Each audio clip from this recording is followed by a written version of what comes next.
শিশু বাচ্চাদের মারধর করলে আপনার জীবনে একটি বিপদ নেমে আসবেই। কেউ আপনাকে রক্ষা করতে পারবে না। বাচ্চাদের গায়ে হাত তোলা নিয়ে আল্লাহর রাসূল সাল্লাল্লাহু আলাইহি ওয়াসাল্লামের একটি স্পষ্ট সতর্কবার্তা আছে। প্রিয় দর্শক, ভিডিওটি শেষ পর্যন্ত দেখুন, কেননা যাদের বাচ্চা অত্যাধিক দুষ্টুমি করে, অনুগত নয়, বাবা মায়ের কথাবার্তা শুনতে চায় না, তাদের ক্ষেত্রে আল্লাহর রাসূলের পরামর্শ আছে না মেরে একটি বিশেষ আমলের মাধ্যমে ঠিক করা যায়। কিন্তু আপনি যদি বাচ্চার গায়ে হাত তোলেন, তাহলে আপনার জীবনে এক বড় বিপদ নেমে আসবে।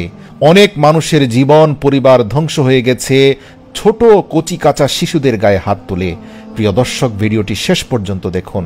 এক ব্যক্তি তার ছোট বাচ্চাকে মারধর করছিল। এই দৃশ্য দেখামাত্র হযরত আলী রাদিয়াল্লাহু তাআলা আনহু দ্রুত সেই ব্যক্তির নিকটে গেলেন এবং ঝট করে তার হাত ধরে ফেললেন।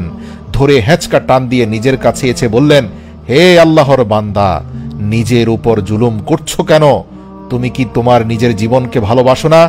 তখন সেই ব্যক্তি অবাক হয়ে বলল, হে আলী, আল্লাহর রাসূলের প্রিয় ভাই, আপনি এসব কি বলছেন? আমি তো এই দুষ্ট বাচ্চাটাকে শিক্ষা দিচ্ছি, নিজের উপর জুলুম করছি কোথায়? তখন হযরত আলী বললেন, আমি দেখতে পাচ্ছি তুমি নিজ হাতে নিজেকে ঘায়েল করছো। ওহে ব্যক্তি, আমি আল্লাহর রাসূল সাল্লাল্লাহু আলাইহি ওয়াসাল্লামকে বলতে শুনেছি, কম বয়সী শিশুর কান্না আল্লাহর অস্তিত্ব ও একত্ববাদের সাক্ষ্য দেয়। মনে রাখবে, যখন নিষ্পাপ শিশুরা ঘুমের মধ্যে হাসে, তখন তাকে ঘুমের মধ্যে নবী মুহাম্মদ ও রাসূল সাল্লাল্লাহু আলাইহি ওয়াসাল্লামের পরিবারের দর্শন করানো হয়। হে আল্লাহর বান্দা, এই কথা কখনো ভুলবে না যে যখন শিশুর দেহে রূহ আসে এবং যতদিন সে সমস্ত গুনাহ থেকে নিষ্পাপ থাকে, ততদিন পর্যন্ত আল্লাহর ফেরেশতারা আল্লাহ তাআলার রহমত এবং বরকত সহকারে সেই মাসুম বাচ্চার আশপাশে অবস্থান করতে থাকে। তোমার এই বাচ্চা গুনাহ থেকে পবিত্র, জুলুম থেকে পবিত্র, হিংসা বিদ্বেষ থেকে পবিত্র, সব ধরনের ঘৃণা নিন্দা থেকে পবিত্র।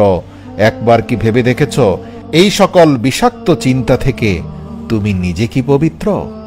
অবশ্যই নয়। ইতিমধ্যে তোমার অন্তর হিংসা বিদ্বেষ দ্বারা কলুষিত হয়েছে, ঘৃণা নিন্দা দ্বারা কলুষিত হয়েছে, হালাল হারাম দ্বারা কলুষিত হয়েছে। কিন্তু এই শিশু নিষ্পাপ। ভেবে দেখো তুমি কি করছো। তুমি একজন পাপী ব্যক্তি হয়ে আল্লাহ পাকের নিষ্পাপ বান্দার উপর জুলুম করছো, যার ফলাফল স্বরূপ আল্লাহ যে কোনো মুহূর্তে তোমার উপরে আসমানি জমিনি বালা মুসিবত নাজিল করতে পারেন। জেনে রাখো, শুধুমাত্র নিষ্পাপ শিশুদের গায়ে ছোটখাটো ভুল ত্রুটি এবং ছেলে মানুষের কারণে যারা হাত তোলে, আল্লাহ পাক তাদের দুনিয়ার জীবনের বরকত তুলে নেন এবং দুনিয়ায় এদের অন্তরকে আল্লাহ তাআলা কঠিন করে দেন। শিশুদের গায়ে হাত তুললে মানুষের অন্তর কঠিন হয়ে যায়, তোমার হৃদয় থেকে কোমলতা চলে যাবে। মনে রেখো, তুমি তোমার নিজের শিশুর গায়ে হাত তোলা মানে হচ্ছে নিজের গায়ে হাত তোলা। তুমি যদি তোমার এই বাচ্চাকে মারধর করো, তাহলে তা তোমার বরবাদের কারণ হবে আর তোমার রিজিক থেকে বরকত উঠে যাবে। মনে রাখবে, নিষ্পাপ শিশুদের মারধর করলে আল্লাহ রিজিক কমিয়ে দেন।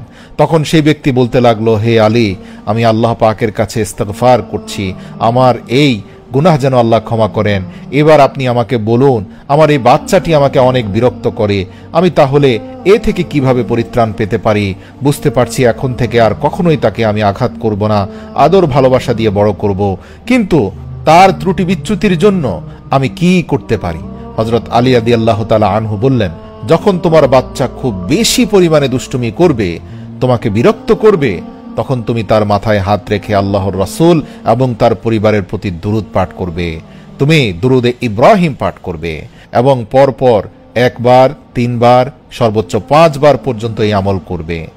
দেখবে সাথে সাথে বাচ্চা থেমে গিয়েছে।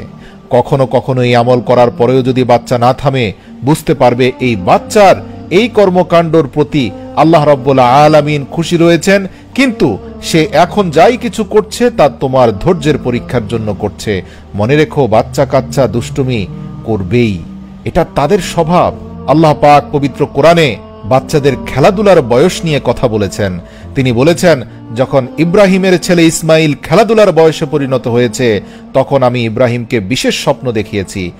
এই আয়াত আমাদেরকে বিশেষভাবে বুঝিয়ে দিচ্ছে বাচ্চাদের একটি বিশেষ খেলাধুলার বয়স রয়েছে, যেটা নবী ইসমাইলের ক্ষেত্রেও এসেছিল।